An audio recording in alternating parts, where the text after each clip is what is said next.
So guys, meron palang abandonadong resort dito. So tingnan nyo guys, may babae na naglalakad, naglalakaw-lakaw. Kita nyo mga saktura dito. Yan, mga abandonadong CR yan. Marami pa doon sa unahan. Tingnan nyo. At dito ang dagat nga tingnan nyo. Abandonadong resort to mga kawakwak. May nagtagay-tagay doon, uminom ng mga kulapo. Tingnan nyo, marami mga pine trees dito talaga. So ito pala yung dating resort noon. Ngayon, abandonadong resort. So meron nagtagay-tagay doon. Tingnan nyo mga tao dyan. Nagtagay-tagay dyan ng mga tagay ng tuba at kulapo. Yan, merong barko. So ipapakita ko sa inyo kung saan ito ang abandonadong resort. Ipapakita ko sa inyo ang daanan patungong subayo na to ang trumpa. Ang tingog sa trumpa mga kawakwak. Marami talagang mga ano dito, mga pine tree. Kita yung mga bakas noon. Ngayon wala na. Nasira na yung mga CR. Maganda dito daw. Maganda mag-swimming dyan kasi mayroong dagat. So ipapakita ko sa inyo mga kawakwak, may isang babaeng, may seryosong babae dito naglalakad. So wag na natin videohin. Pakita ko sa inyo kung saan ang daanan patungo dito. Tara let's, kasi hindi ka ako nakabidyo pagpasok dito.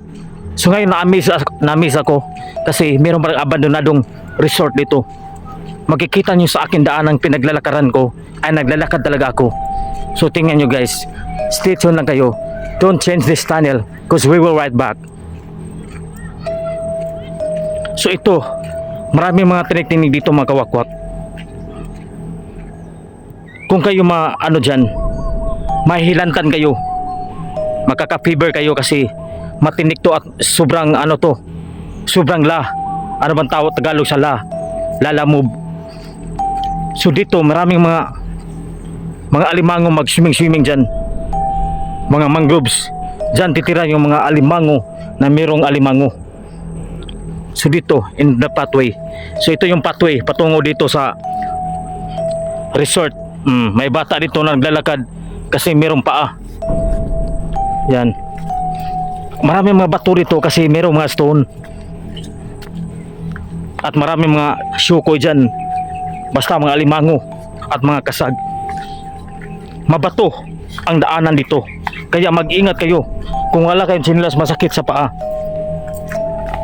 So patungo na tayo sa kalsada at sa highway.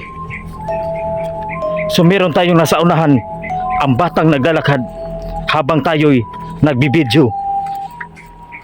Maraming mga bato rito mga kawakwak kasi pinapasaan ng mga alimango. Gumawa silang daanan para mag-swimming tayo doon sa resort, isang abandonadong resort. So dito merong tubig dito at mayroon ring mga isda naglangoy-langoy. May maliit na isda dyan, tingnan nyo. Yan o. Yan, isda na fish yan. Tingnan nyo. Yan, lumalangoy yung isda o. Buti pa yung isda ay marunong lumangoy. Ang tao malulunod. So back to you guys. Masukal talaga yung mga daanan dito. Maraming mga stones at bato-bato. At mayroong bata pa rin dito naglalakad. Yan, malapit na tayo mga kawakwak. Hindi makapasok ang sasakyan dito kasi maraming bato.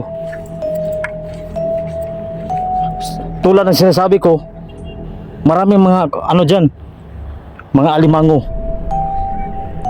Hindi sila magpapakita ng araw, gabi sila magpapakita.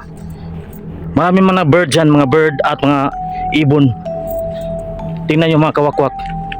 So for today's video, so magpahinundo muna tayo. Yan, malapit na tayo sa super highway. Yan, maraming mga sasakyan na dumadaan kasi highway yan.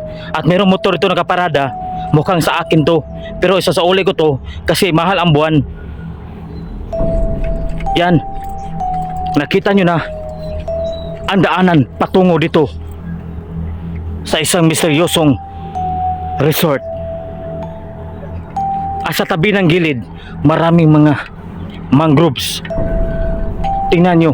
At maraming nagtitirang mga ano dyan, mga kasag at mga ukos kabo.